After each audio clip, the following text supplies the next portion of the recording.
Hey everybody, welcome back to Open Spaces. We're glad you're joining us, and just again say thank you for always coming along the journey. We're grateful. We're excited to be in our parenting series. Come on, parents. Yeah, I've loved awesome. this series. I do too. I think it's going to be eye-opening for us. It's going to be helpful. I mean, I don't know that we've told everybody that we're hitting single moms. That's right. We're hitting, we have a great one coming about how to teach your kids about pornography. Yep. We are talking about our own journey with talking to our kids. Yep. Talked about our moms. We talked about our moms. We have some great stuff coming in June that I have for Father's Day. With your dad. That's going to be amazing, talking to your dad about just our whole journey. That's right. So we got great stuff coming. But today on the podcast, who do we have? We have our very good friend, Toni Collier. Yeah. She is so fun. But she's obviously a mom. I love that she always says she's ratchet. She always is talking about how ratchet she is.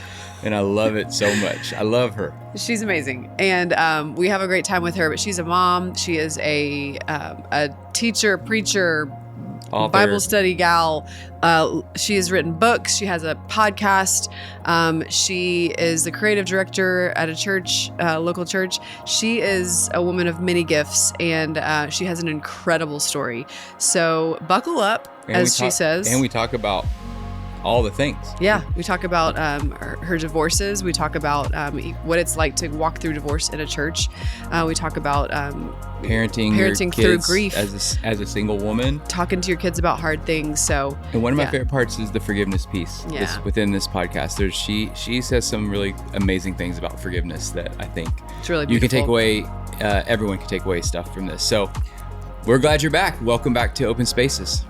Okay, guys, we are in for a big treat today. Oh, yeah. We have our dear pal, Toni Collier, in the house. Toni. I'm trying not to scream. So exciting. It's in me. It's coming from me. Okay, I'm excited. Oh, it's going to be unhinged. Toni.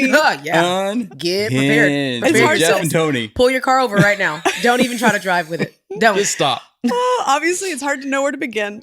Jordan's in the middle of us for a reason. She's our mediator. Things to talk about today.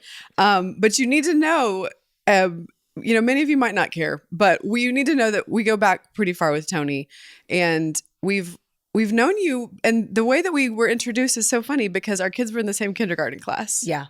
Which is crazy. I forgot that because I was literally wondering, when did we actually meet? Our oldest, it was crazy. Yes. I was like, oh, wait, I know you guys.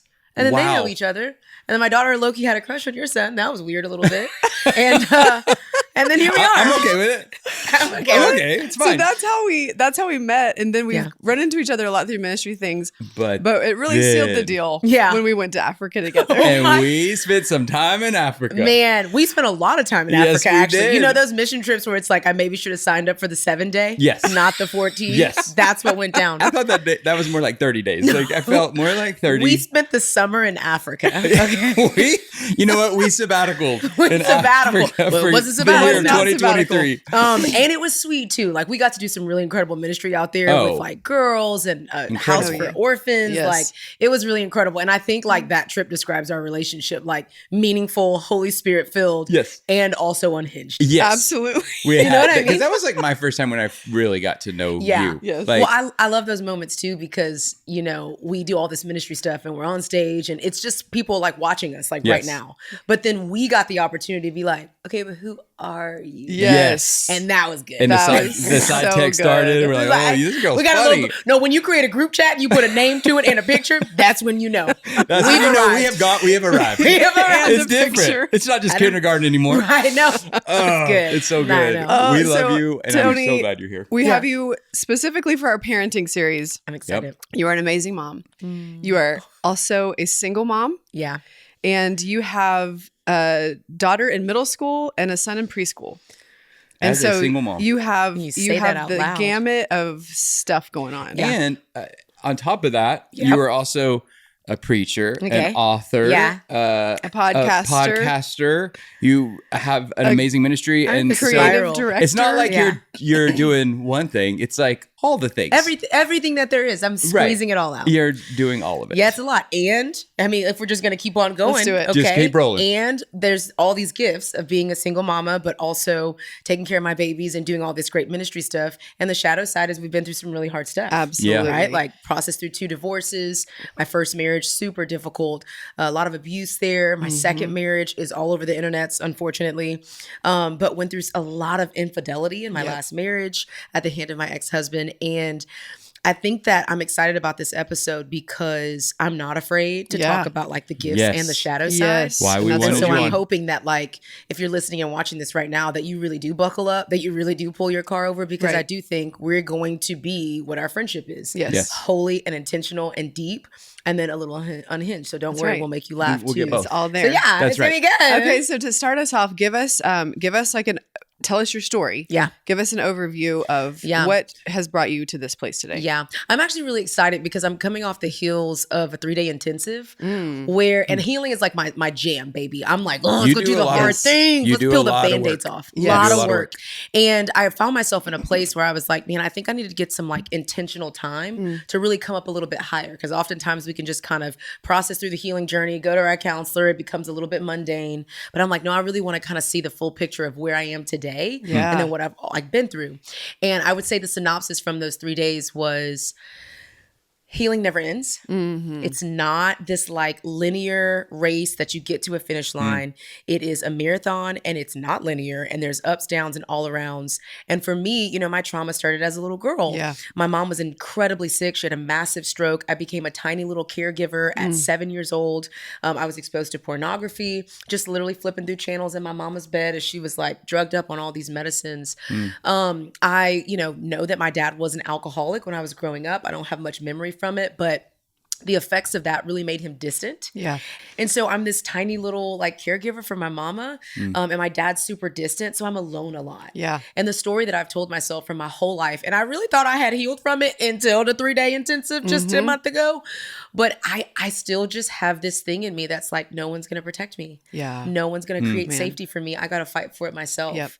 And a lot of the things that I've been through, from losing my virginity at 13 because I was addicted to pornography, and there was so much lust in my story and promiscuity, partying, drinking, twerking, popping, all the things that you could name, until I ran into Jesus at 21 and got saved. But I was like a fan of God, not a follower. You know, it's like, oh, I said yes, and I'm going to go to church and I'll sing the songs, but Monday through Saturday's looking ratchet.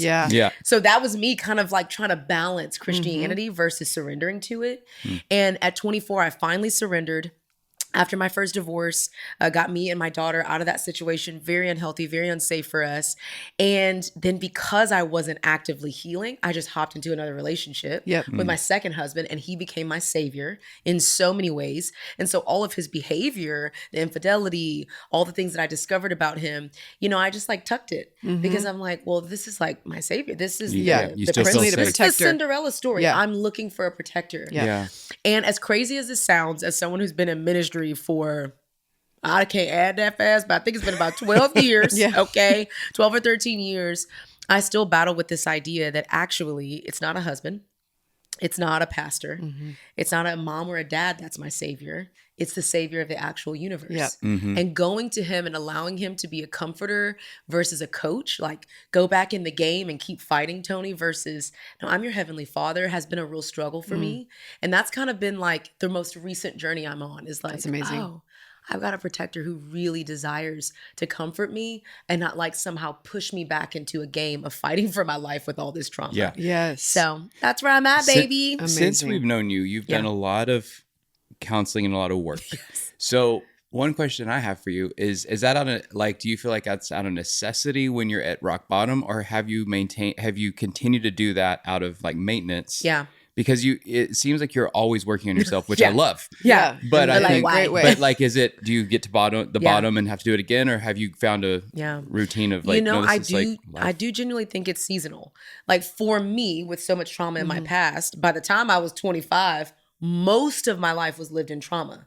So I had to press like the hard reset button, which meant I need to go to the intensives. I need to do EMDR, trauma treatment. Like we need a hard reset. There's some surgery that needs to be done. Yeah.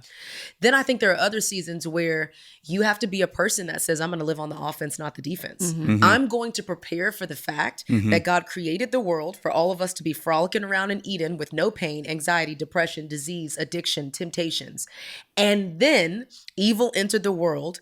And if that's the truest story that God has ever showed us, and it's the truest story that we believe as Christians, then that means pain is on the way. Because sin is on the way. Right. Because we're just, that's what earth is right now, right? Yes. And so we have to be a people that says, all right, so our bodies are deteriorating, but so is the world, right? Yeah. Like evil's invading the world and heaven is on the way, but we got to be prepared. Right. Yeah. So what does it look like for me to say, all right, I'm a mama now. Yeah. And I was a mom of like a preschooler, just one little kid, but now I'm a mom of two. Yes. And I've got one in middle school, and I don't even barely remember middle school because I was drunk half the time off of wine coolers. So I'm actually not good at this. So what does it look like for me to go get prepared, to go to, not only to counseling, but to listen to podcasts and books from experts that can help me do life better? Yes, that's it. So it's this balance. Okay, we're going to talk about, I want to talk about some of the parenting elements and how you shepherd your kids in these seasons. But I want to also, you mentioned your 2 divorces. Yeah. And I think that, I know that, we're here talking about a lot about sexuality and same-sex attraction and that kind of stuff, which is one of the conversations that historically the church has not had or had poorly. Yeah. And I would definitely put divorce in that same category. Oh, yes. So I want to talk to you about that for a minute. And like, would you help us and help people understand from your perspective what it is like to be a godly woman, a woman who's chasing after Jesus and walking through an unwanted divorce in the church? What is that like for you? Tell us what it felt like first. Sure. My first divorce was so hard. For anyone that's out there that's been through divorce or knows someone that has gone through divorce, you know that you don't just divorce your spouse, but an entire life. Yeah. A community, a group of people, a cadence, a rhythm, just all of these different things are completely severed. I always call it a severing because that's what divorce feels like a ripping. Yeah. Totally. We're talking about a holy union that's bound by the power of Christ. Yes. When that is separated, that's not like a little breakup. Okay. That is a severing. And so the first thing that's super hard is that, people just get really weird inside of community and friendship. So I lost a whole church community twice with both divorces because people just don't know what to do. Do we choose the wife? Do we choose the husband? Okay, we're going to leave. We're going to back up from both of them. Yeah. So it feels like a lot of abandonment, but it's really just loneliness. Like, where did everybody go?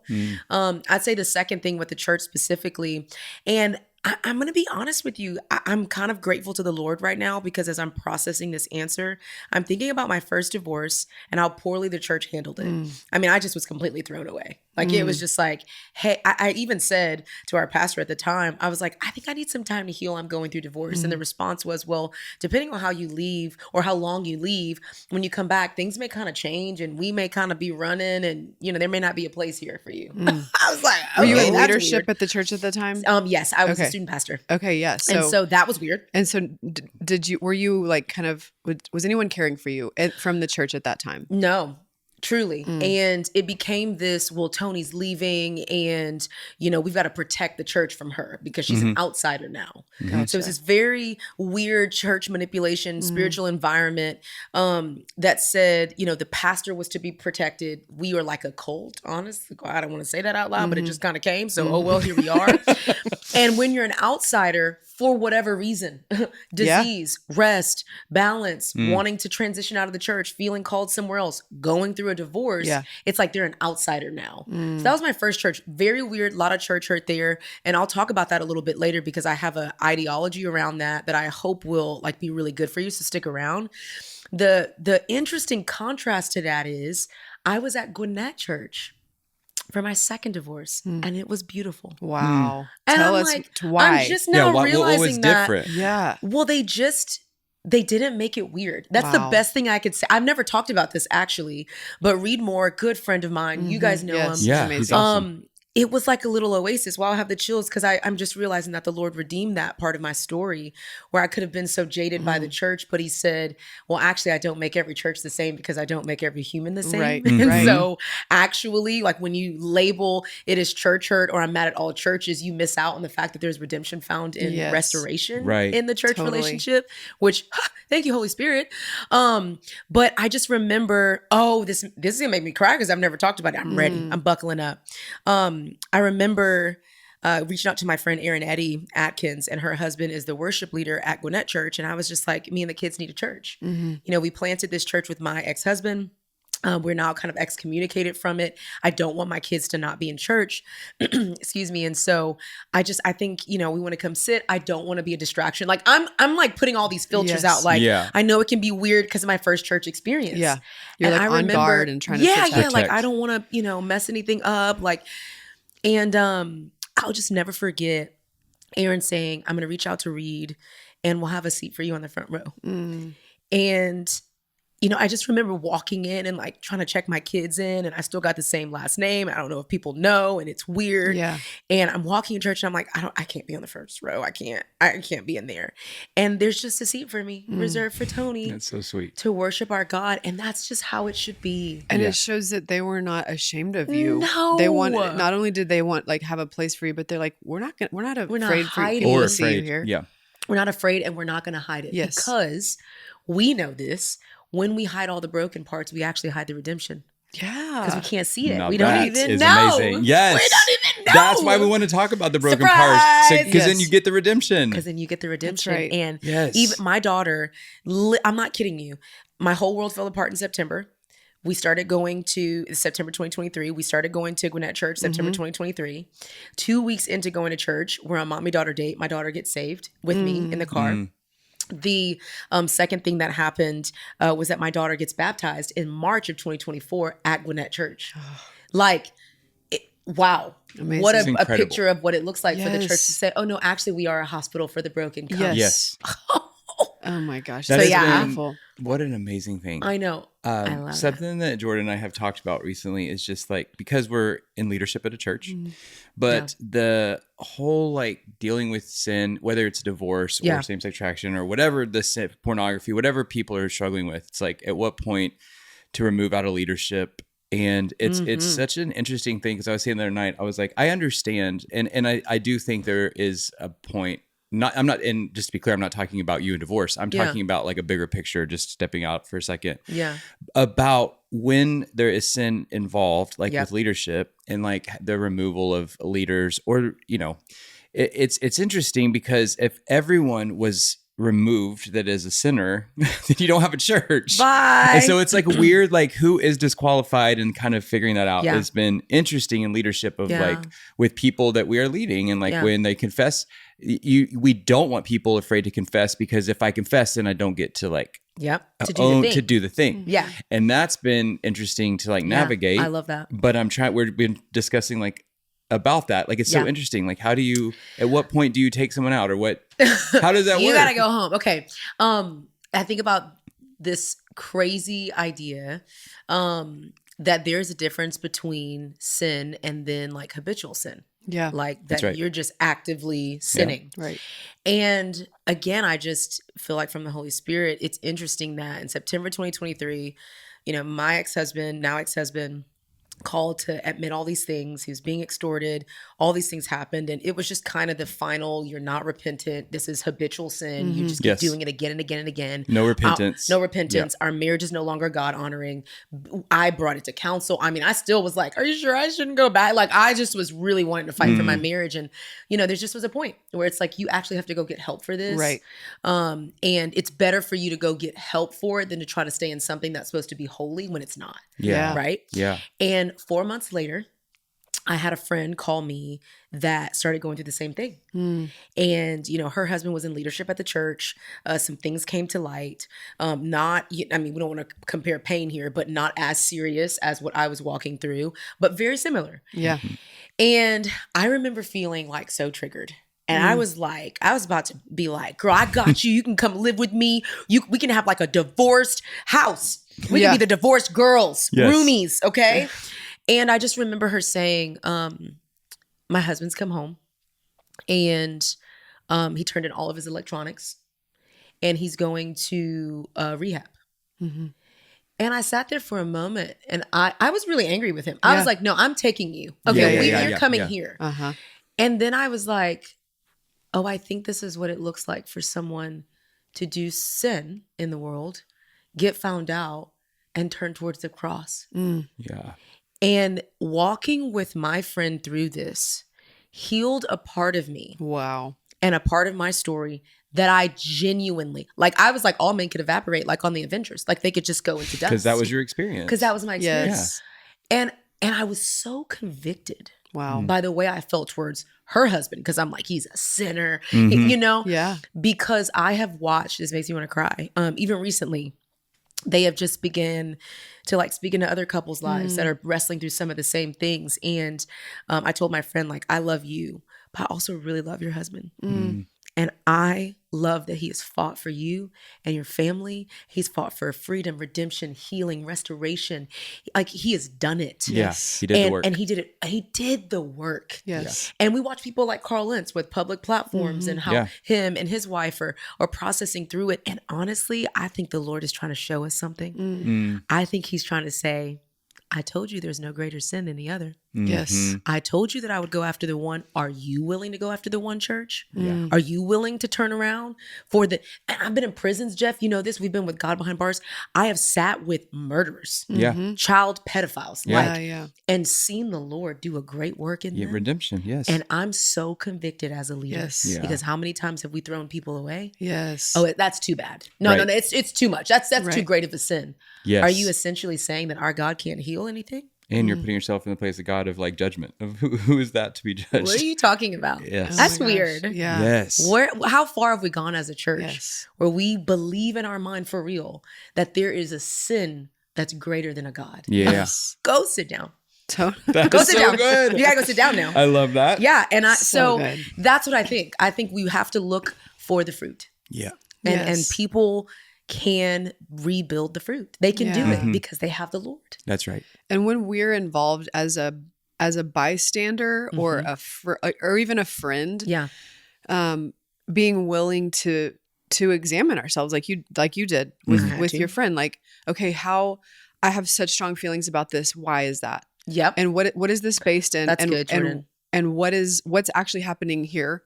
That I believe in justice. I believe, yes, I want people to fight for what's true, and I want people to fight for health. Yeah. But also, where do my feelings come from? Something that is just fleshly and just like about me, about the way that I've wanted this or I expected things to go. Yeah. And I want to be willing to like look into that and like dig in when I have those like strong justice feelings. Like, where's this coming from? The truth is, it's a lack of faith.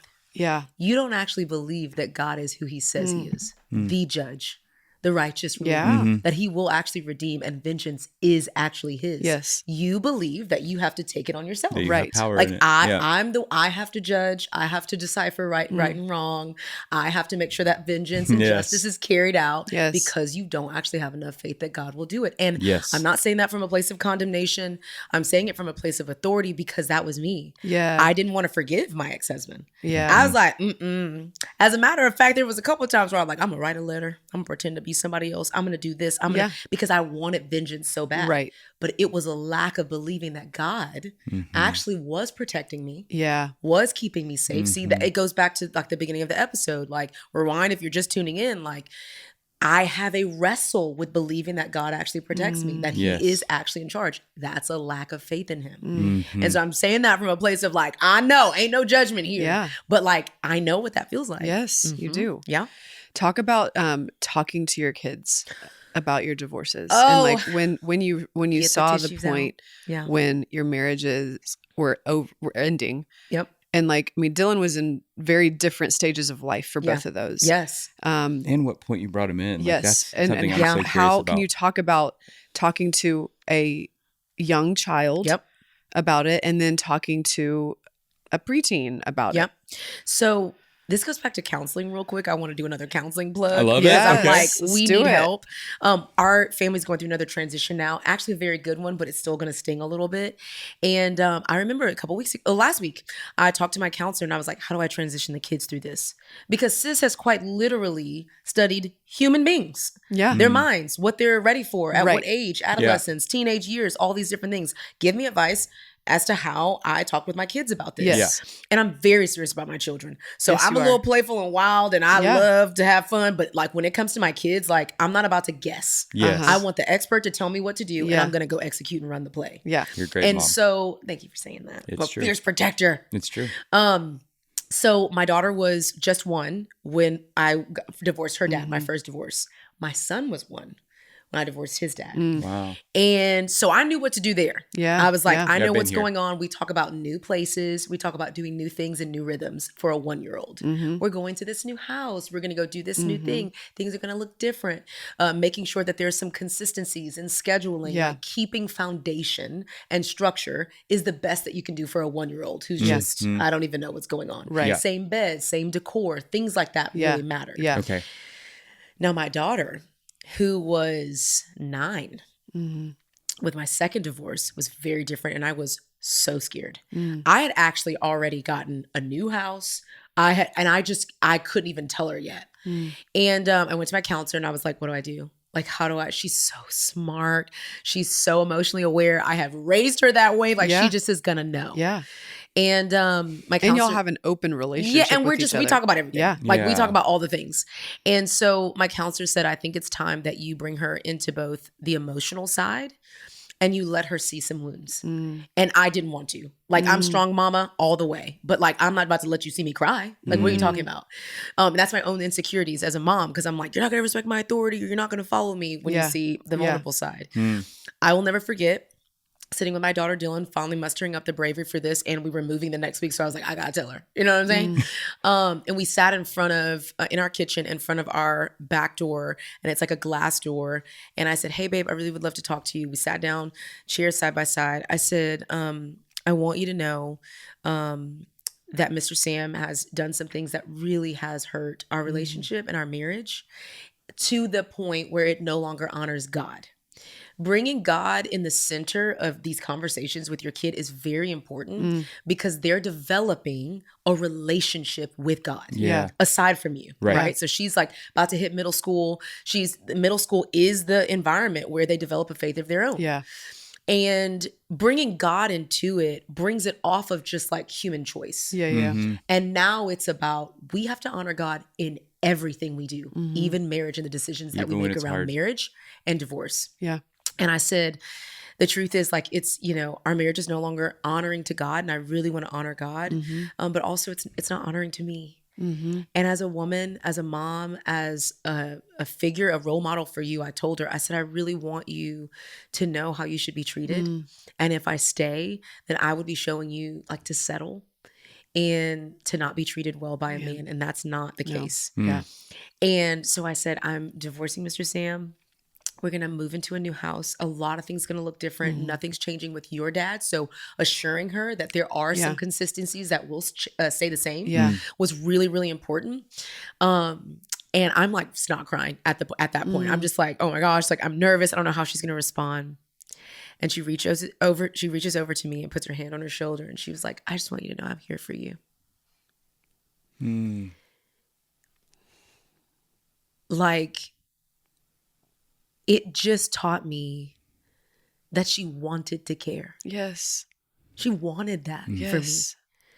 And if I wouldn't have ever let her into all the pain, she wouldn't have been able to be who God actually has created her to be. I can see it now. Yes. I can see when she's at youth night on Wednesday nights and she went from snot crying at the altar every single week to now praying for other girls at the altar and saying, I'm here for you to other girls. Yes. It was because I allowed her to do it for me. It's amazing. And you weren't being codependent with her in that. No, you don't owe me that. Yes. And I think that's powerful. Big. Yeah. Because I think that's something that we worry about in a lot of different ways with our kids is like when we are showing them our tenderness or our struggles and our weakness, that we're going to make them feel like, oh, now I need you to take care of me. Well, we also don't tell our kids stuff because we're trying to protect them. Right. Yeah. And so there's a balance in that, but I love how beautiful it is when you stop worrying about just protecting and like invite them into it, so that then they are like, less protecting, more inviting. I love that. It's it's been a challenge because that's like the question. Lord, I don't want to overexpose them. They're gonna have trauma. She's gonna be paying for it, and counseling dollars. Right. Later but all of our kids will. And one day, I mean, you're going to counseling. Actually, we're already in it. Just go ahead and get started right now. Every kid's gonna be in counseling. We're living on the offense, not the defense over here. You know what I'm saying? And goodness, Dylan loves Jesus. Loves madly in love, and I'm gonna be honest, I don't know if she would be as in love if she didn't see him redeem everything for us. So powerful, amazing. And I know that we were in our new neighborhood. This is another sweet little memory. We were in our new neighborhood. We were in the car, and we're like driving into the new neighborhood, and she was like, "Mom, this is gonna sound so weird." And they always talk to you in the car. I don't know what it is. She's just like, it's less intimidating because you can look ahead. You don't have to look over at you. How many eyes does an angel have? I'm like, why are you doing this right now? She was like, this is gonna sound so weird, but like, I know we've been through like super hard things. Like, I'm not trying to like say that it's not super hard, but like, I feel like our life is better. What? Like, that's what you want. That's how you build a resilient kid. The gospel. Yeah. That's how you build a kid that says this life is not perfect. We can expect pain, actually. Yeah. And we can also expect goodness in the land of the living. That's it. Oh, wow. It's the best. It's so powerful. Can I ask a hard question of any regrets or anything that you're like, hey, I did this and it maybe wasn't the best now that I look back and I've done all this counseling and work or whatever, and just to help moms that are out there. Oh, I wish I would have forgave sooner. Okay. Okay, talk forgiveness. About it. Talk about that. Forgive who? Just happened in a couple months ago, actually. Amazing. 2.5 years unforgiven. Okay. And how did you know that? I felt it in my body. Yeah. So, and I said it, like, I don't forgive him. No. When I looked over my life, forgiveness has been easy for me because people have apologized. I've gotten a free pass. And when people don't apologize, it's different. So different. Yeah. And I am genuinely a Teletubby on the inside, like in my body. Okay. It's just, there's Skittles just coming. That's what is actually in my blood. Okay. I have not experienced anger at a high level like that before. Wow. And it's my kids. There was just so many layers, tiny little cuts is what I call it. Like, just, I lost this. Like, it impacted so much of my life. I was overwhelmed by like how desperate I was.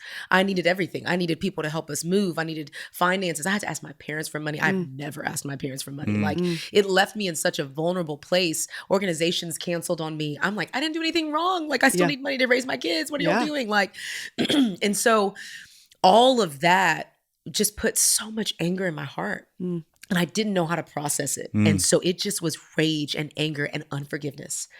And I didn't handle it well. And I know my daughter, she's super discerning. So there will be moments where like my ex-husband's name will come up and I'm like, those, and it's not like overtly saying anything bad about him. That's like a huge no-no. Single moms, stop talking about your baby daddies. Okay. Single dads, stop talking about your baby mamas. Okay. In front of your kids. Yeah. But she could tell we don't like him. He is an outsider. And I regret that because, I allowed my daughter to see pain so she could see joy. Yeah. I allowed her to see grief so she can experience gratitude. But I did not allow her to see when someone hurt you in the worst way, what it looks like to forgive. Dang. And it took me a while. And honestly, I think I was drowning in the anger so much that I didn't have enough of whatever it is to come up higher and be mature enough to be like, this is impacting my kids. Like, this is impacting the way that she forgives people in her life. Sure. So it just took me a while. And as a matter of fact, it took me prayers and counseling and a deliverance session with some Africans. I mean, I was like, please. I went all the way in. Next thing you know, I'm drinking holy oil. Okay. I just put it in my mouth. Cleanse me from the inside out. Okay? Like, this forgives? Okay. Yeah. Like, done. Whatever. But honestly, it was such a powerful session. And I'm still kind of like shocked because deliverance is like a new concept to me. I'm still trying to figure out what's going on and with the flags and a lot. Okay. I grew up Catholic. Okay. All this what a turn. Right, that's what I'm saying. Crazy turn. I know. But like, I needed the Lord's supernatural hand. Yes. To like heal my heart and my spirit. And I'll never forget January 1st, 2026. I text my ex-husband for the first time. Now, this is like from September 2023 to January 2026. Wow. Like truly, this was not a beautiful journey. I was like, I was on podcast interviews for my book and people were like asking me about forgiveness. And I was like, you can delete that, ma'am, because I don't have anything good to say to anybody. I should not speak into this at all. Do not do it. Don't ask me that question. Oh my gosh, on the little like podcast interview questions, they were like, we're bringing Toni on to talk about her new book. Don't try this alone. Like, are there any questions like you don't want us to ask? I was like, forgiveness and race. I don't want to talk about racism, please. Like, I don't want to talk about these two things. Forgiveness or racism. Do not ask me. Ask someone who's educated in racial reconciliation and ask somebody who actually wants to forgive because I don't want to. I don't want to do that. So stop asking. I'll talk about other stuff. The Jesus stuff. Yeah, healing, I got that. Jesus. Y'all want to talk about all of Jesus. 99%. Just not the forgiveness but piece. That little one sliver, I don't want that it. one forgiveness piece of Jesus. Like, I don't want to dive in that. I don't want to talk about that. Oh my God. Like, he did that for me. The thing he did. Right. The thing he did with his blood. Truly. And on January 1st, 2026, I texted my ex-husband and I said, I just want you to know I forgive you. Dang, Toni. And I just feel like you need to hear that. And I do too. And, you know, I probably have never been so proud of myself as I was that day. But even more than that, it opened up. This is so complex, but I do hope that it blesses someone. I feel like I'm supposed to say it. It's like, I think I trusted God more when I forgave. Because there was something about my relationship with him that was numbed because I just refused with God. Yeah. Like, I was like, no, like you can have all this other area of my life, but like you can't have, this is mine. And I'm going to forgive when I want to forgive. Yes. And I think like Jesus is so jealous for us. He wants it all. Yes, he does. And in order for him to give all of himself, he needs all of us. Yeah. And so I just felt this like release and this closeness with him when I forgave, because then in some weird spiritual way, like I could receive everything he'd done for me, but I couldn't receive it when I was like, hands crossed. Right. And so I'm grateful. I'm grateful that it took me a while. Yeah. I'm grateful to be able to say I'm not perfect. And someone watching this who's like, I'm 10 years deep in unforgiveness. Like it's possible and it is truly freeing. I promise. That's amazing. That is just amazing. The other day, this is so random. The other day, I want it. We were talking. It's funny how God like will like push it on you just to like make you forgive somebody. Drive it home. The other day, we were on our way to Nashville for an event. We were with our band. We had a conversation at lunch when something stirred in me that this unforgiveness that I had not forgiven this person. Oh. And I was like, I didn't say anything at the table, like, but I was wrestling in my head with it. And I was just like, man, I was very hurt by them. I have not really forgiven them, and they haven't asked for it. That's a big piece. No one's asking for it. But then we get in the car, we continue. We left Chattanooga to drive to Nashville, 2-hour drive. On the drive, no lie, Toni, on the side of the road, there is a man. Stop.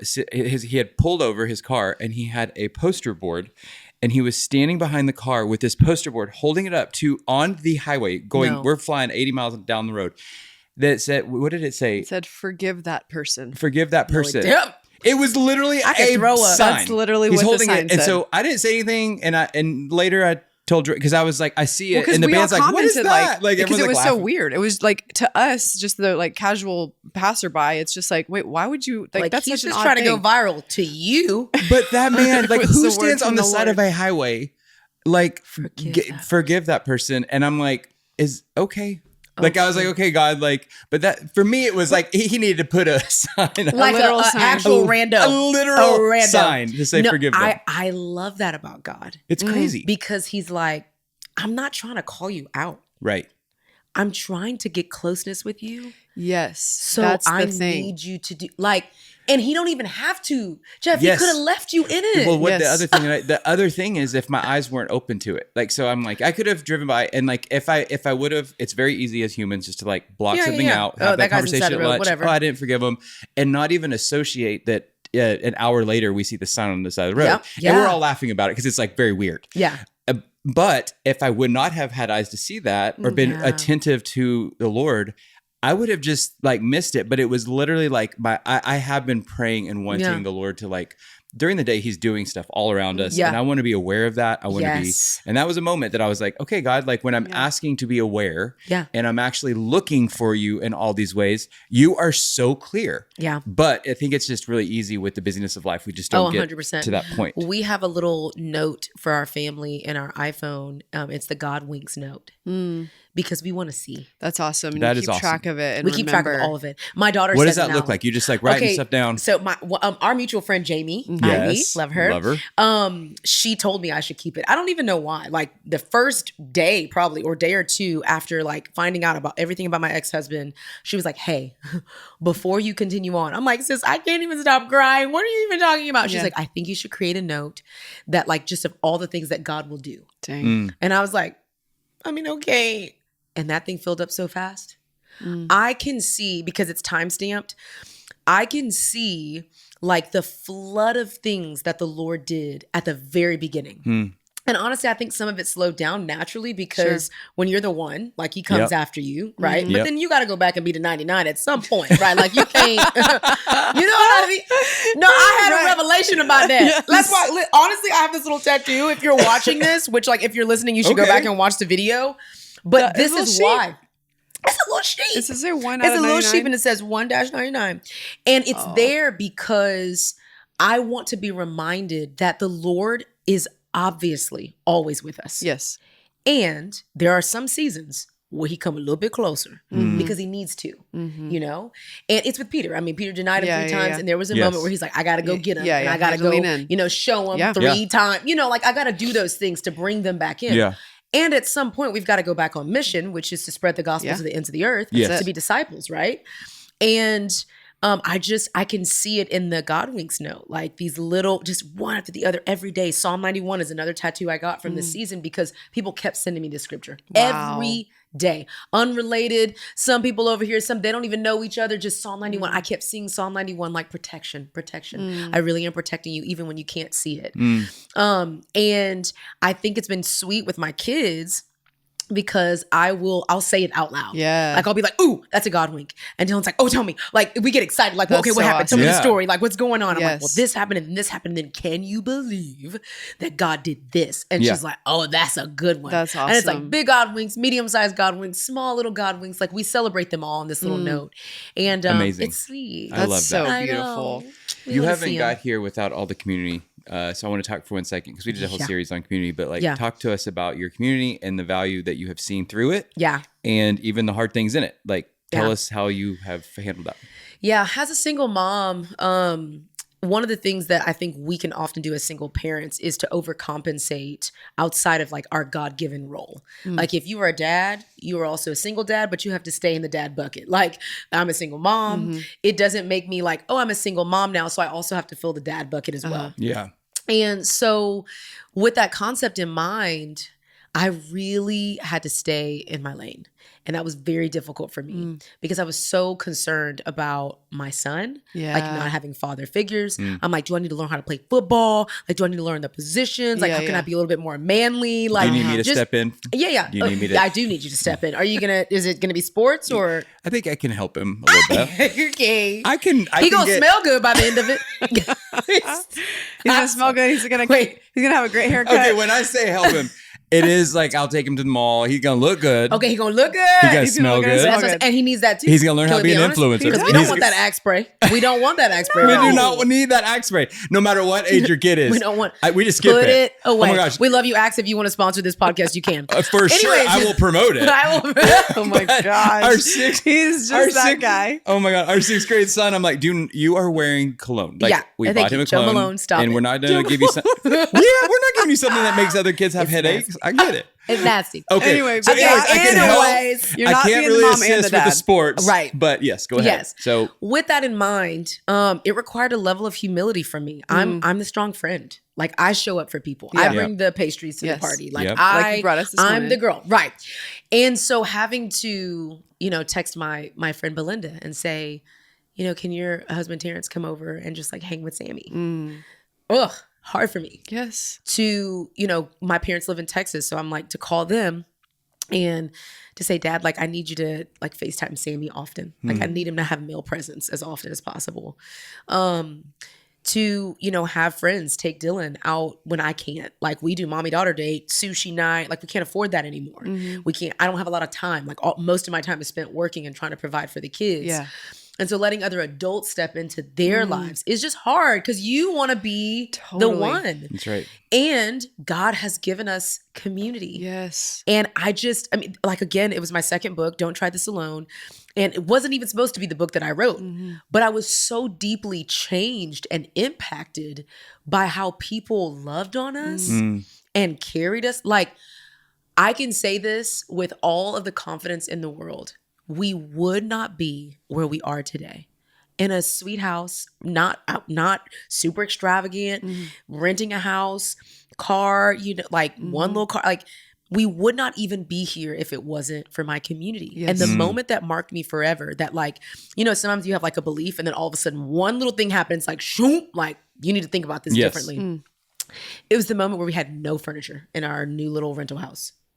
And I didn't know what to do. I was like, well, I can't afford it. Like it would be unwise financially for me to buy new furniture. But we left so much behind. Like, I don't know what to do. Yeah. So my friends start an Amazon wish list.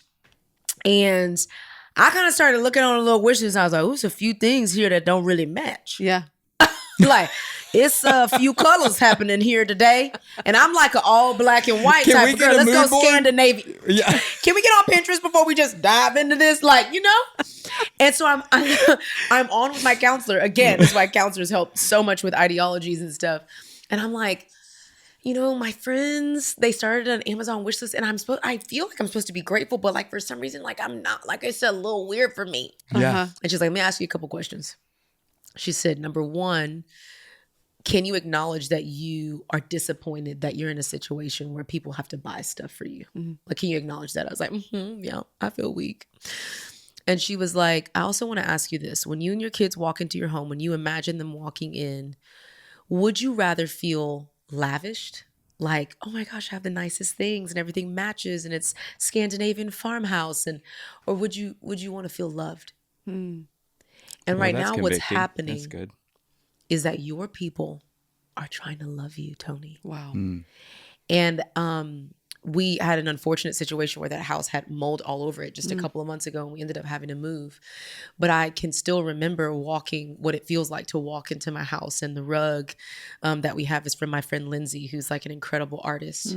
And the couch that we sat on, that we gathered in for Christmas parties and a Wingsgiving. We did an annual Wingsgiving in that new house. Like, the couch was given to me by my friend Ashley, delivered by her husband Drew.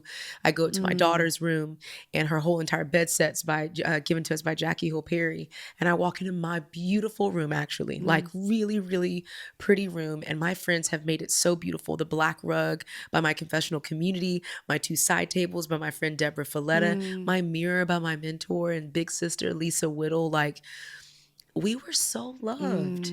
And jeez, gosh, like, what a lesson for me and for my children that, like, let them. Yes. Like, we don't have to do the whole let them, what's going viral. Like, let them talk, let them love you. Yes. Let them. It'll beautiful. Change you. And it did. We're forever changed. And your kids, they get to see this, like, generosity. The church. It looks like the church. We're not alone. Yes. Yeah. Truly.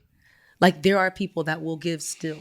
With so much darkness in our world, bullying in schools, like all these different things that we experience, we have to surround ourselves with amazing people to remind us that there's still good out there. That's right. Really? Yeah.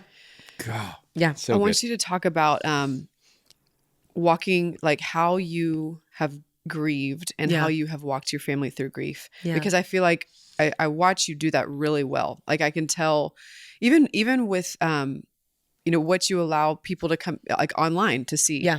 But I know that you do that well with Dylan in particular. Yeah. I mean, I've seen you up close in certain situations where you're teaching her how to grieve and how to feel her feelings and how to have space for all those things. Yeah. So can you talk about that journey too? Yeah. I think it's interesting because I'm learning and I think my kids are learning alongside me. And what I don't want to do is try to get so far ahead where I become a teacher versus like a coach.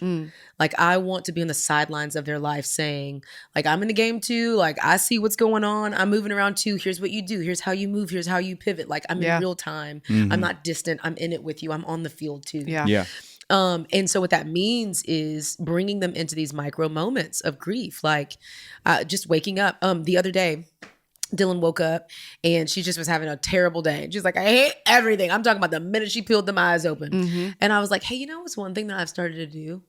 Because I know our life is just hard. It's different. You go back and forth between households. We've got so much pressure, like with being online in our church, and it's always weird because people go up to my daughter like they know him and they know her and they don't. Right, she's like, right. You're a stranger. I don't know what you're talking about. Yes. But I know you. I see you on your mom's page. Yeah. So we just carry a lot of different things. And I told Dylan, I said, you know what I've started to do? I get up every morning. I got it from this little app called the Pause app, and I just get up and I put my hands out. And I say, Jesus, I give everyone and everything to you over and over and over again until I feel like the day is not weighing on me. It's actually resting in God's hands.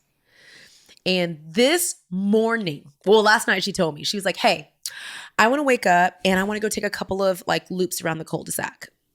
And I was like, what are you talking about? She was like, I just want to walk and like get my day started in peace. And I'm like, okay, well, good thing is I wanted her to have her own time, but also I'm kind of a helicopter mom, so I'm like, let's be safe here. Yeah, I've been drop kick somebody in this neighborhood. Go no ahead. Reservations. Take my phone. Your Just go mama ahead. go. I'll track I'm in prison you. for Mama's real. gonna track now you. I'm in prison for real. Okay.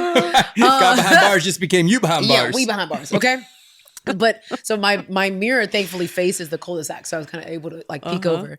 But I honestly woke up this morning and I was like, she ain't about to wake up because she had to wake up 20 minutes early. I'm like, you ain't about to get up for real. Like you gonna be like, no, I'm just kidding. I don't want to do it. Right. Yeah. I go in a room, turn her sound machine off, and I was like, hey, if you want to like go on your like walk with Jesus, like now's the time. Yeah. I genuinely believe she wasn't gonna get up, so I walked out of the room, closed the door gently because I'm like, she's going back to sleep. Yeah.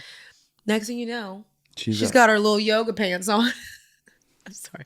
My daughter is just truly a character. I recognize that she had yoga pants on because she's going for a walk. Anyways, I just realized that. That's perfect. And she just is like walking around, like listening to worship music on her little device.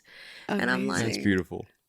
Oh, that's how we do it. Yes. Is that we teach them to slow down, to be with Jesus, to invite him into our day, to recognize that our life is so heavy and hard and weird, and we've got to literally break through the chaos and the desire to go back to sleep after the alarm rings and to just get up and go be with the Lord so that we can actually sustain this life because it's so hard. Yes. Yeah, that's right. And I just cry. Yeah. Like that's another, just like a soft lob for your parents out there. I be crying. Yeah. And I don't care. And I never, now this is something I've never said before, but now I'm thinking about it. I never apologize for my tears. That's amazing. We have a propensity to say sorry when we cry. I'm sorry. I love that. But I think about it's just like a natural reflex. Right. Who told us that we had to apologize for that? Right. This is how we're made. Because we're afraid of making people uncomfortable. And so we feel like we have to I'm sorry for your Protect discomfort them. here. Yeah. Like, what are you talking about? I hate that phrase, trauma dumping. Yeah, I kind of don't love it. Yeah. Because I'm like, you got some weirdos out there that's like, okay, sis, you staying a victim at this point. We need to get up out of this. Okay? Right. But also, like, when did it become weird to like be sad with the people you love and that love you? Right.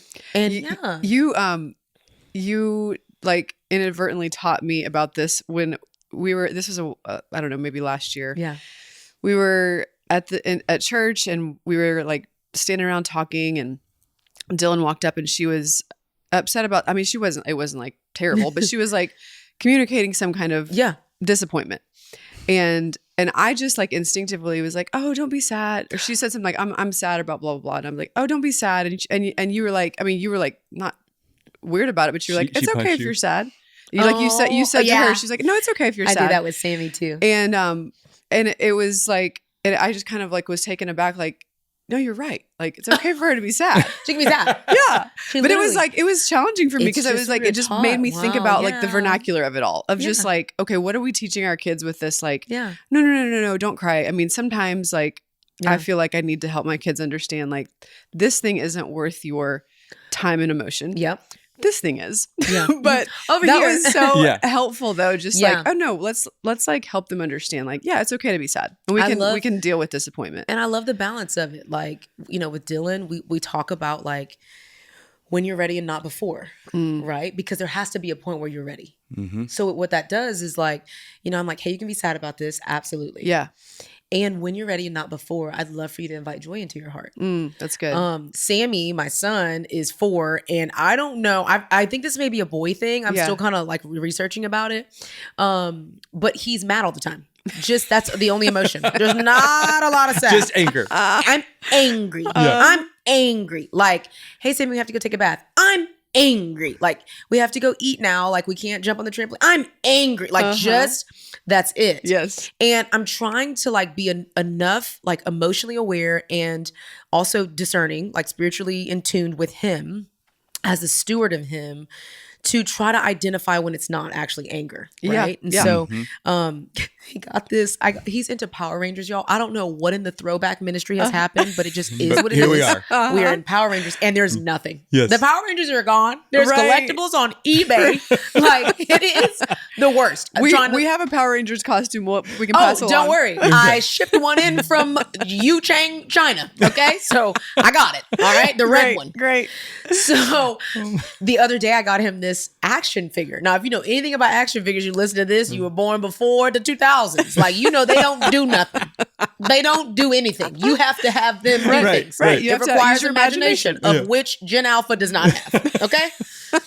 And he was just like he was trying to get him to just do some action figure things. Yeah. Okay? Make that action sound, figures do not like, do. Throw your hand up. Moving the legs. I'm talking about 7 minutes into the game, ripped it. The leg has come off. I'm like, this is regular plastic. This is not Tobots, Transformers. This is not Paw Patrol. They they didn't build it like they used to back then. Okay? Yeah.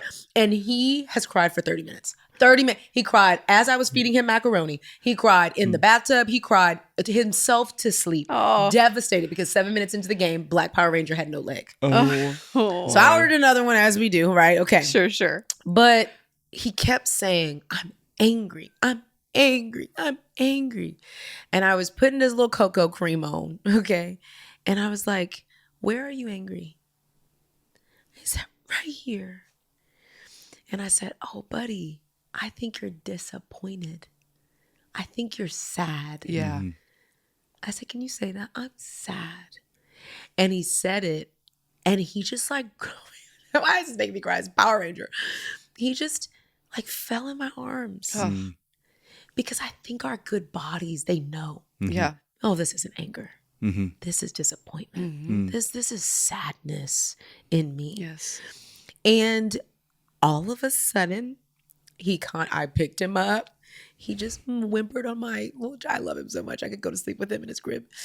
And I put him in the bed and I said, we can talk about it tomorrow about getting you another one. Now, my instinct was to tell him that night, I'm going to get you another one. Don't worry about it. I'm going to clean it up. But instead, I think I just wanted to allow him to feel disappointed for a while. Yeah. Now, unfortunately, he did cry himself to sleep. Okay. So it didn't last. Right. But I just imagine like my 10-year-old son when he's there in like 6 years. Yeah. Not making a basketball team or like a football team. And he probably is going to hold it all together in front of all his teammates and his coach, right? But then he'll walk through the door and he'll say, Mom, I'm sad that I didn't make the team. I'm disappointed. Yeah. And we'll get to hold that together because of the seeds I'm planting today. Jeez. Yeah. Wow. Yeah. You were such a great mom. You are a great mom, Toni. Toni. A great mom. And I just applaud you as a single mom who has carried all that you've carried, walked through so much public trauma that the world has watched, that you have stayed faithful to Jesus, that you have loved your kids well, that you're still teaching them in ways that you're now helping teach us how to be parents. It's all the Lord. It's incredible to watch, but just great job on being a single mom who's just winning. Yeah, yes. I'm proud of that. You should be proud. Yes. We're as your friends just saying, great job. Yeah. And to watch you walk through what you've walked through and have a life that displays restoration and redemption. is so beautiful. And I'm amazed that you have, and I think you fight for this, but I'm amazed that you have done it without a growing bitterness. Yeah. You have allowed yourself to do the hard work. Yep. And yes, you've wrestled through unforgiveness and you have allowed the Lord to do that work in you. But when you talk about your story, the tone and the spirit of the way that you present it is, I love Jesus so much. He's taken care of me. He's redeemed my life. He's restored me. It isn't about, like, you can talk about your story and you do a lot, but like, it isn't like these things have not defined me. Yeah. Jesus and his restoration, his redemption has defined me. And that showcases in everything that you're doing. So it's beautiful. Yes. So grateful to know you. Can you tell people where to go find all your stuff? All the resources, because you got some books, you got a podcast, you got things. Sweet. Okay. First, I do want to say this. I have not said this publicly yet, but I just turned in the final manuscript for my second kids book, and it's for boys on anger. Oh, wow. That's why I'm like kind of sitting in this. I'm like doing all this research on anger and boys and all the things, because I felt so convicted by, like, we have watched a lot of women heal and a lot of organizations created for women, and I've seen a lot of restoration for women, but I just feel like sometimes we leave the men behind in some ways when it comes to healing. So I'm really excited about that. That's awesome. My first kids book is called Broken Crayon Still Color. It's so good. It's our most prized possession, y'all. Like, Dylan helped me write it. It's like really inspired by her. Good. The second book, she helped me write it. And so we're just excited about that. But you can find me in all things Toni J. Collier, ToniJCollier. Website, Instagram, all the things. And it's all over there. So awesome. Thank you so much, Toni, for coming on with us. That was such an awesome conversation. We loved it. We loved getting to be with Toni. Yeah. We love her story. We love hearing her talk about Jesus. And I just took some great things away from some of her parenting advice and what she's learning and in the process of learning. So I'm so grateful. Yes. Thank you so much, Toni, for being on Open Spaces. And we'll see you guys next week.